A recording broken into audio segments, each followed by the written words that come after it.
இன்றே டவுன்லோட் செய்து உங்கள் ஃபேவரட் ஷோக்களை என்ஜாய் பண்ணுங்க.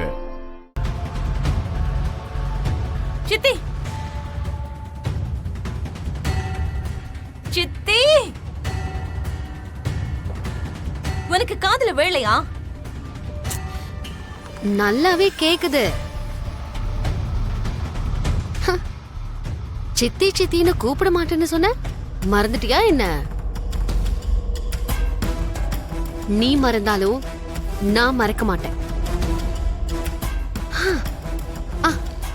வெயில நடந்து வந்திருக்க போல, இந்த வெள்ளரிக்காய் சாப்பிடு, உடம்புக்கு குளிர்ச்சியா இருக்கும்.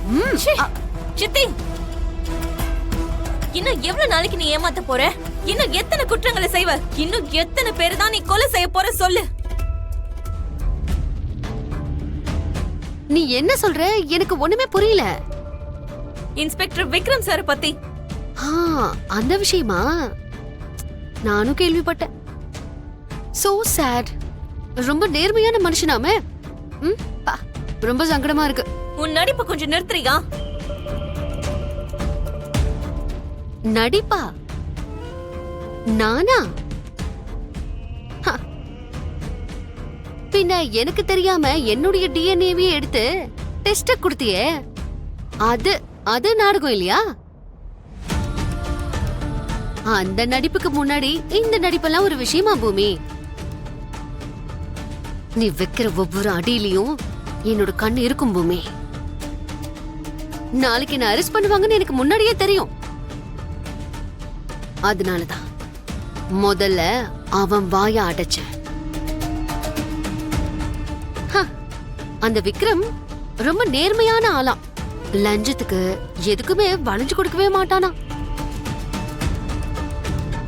அதனாலதான் போல நேர்மையா வாழ்ந்தால கடவுள் சீக்கிரம் கூட்டிட்டு போயிட்டான்.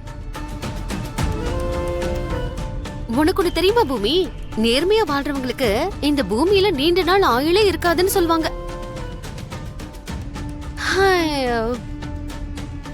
இன்னும் எத்தனை நல்லவங்க நேர்மையானவங்க எல்லாம் மேல போய் சேர போறாங்களோ பாக்கணும். ஒரு மனுஷனோட உயிர் உனக்கு விளையாட்டா போச்சுல. வயசுல பெரியவ, எனக்கு சித்தி உன்னை மதிக்கணும்னு நினைச்சோ. ஆனா நீ பண்றதெல்லாம் பாக்கும்போது உன்னை இப்பவே கொலை பண்ணணும்னு தோணுது. வா பூமி, என்ன கொன்னுடு, என்ன கொன்னுடு. மம்மி, என்ன கொன்னு போட்டுரு அவங்கள. என்ன கொன்னு போட்டுரு, கொன்னுடு ப்ளீஸ். இப்படி குத்தி குத்தி நீ பேசுற வார்த்தைகளை நான் கேக்குறதை விட உன் கையாலேயே நான் செத்து போயிட்டேன்னா பெட்டர். குறைஞ்சபட்சம் பொண்ணு கையாலேயே செத்து போயிட்டேங்கிற சந்தோஷமாவது எனக்கு கிடைக்கும். கொண்டு போட்டுரு என்ன.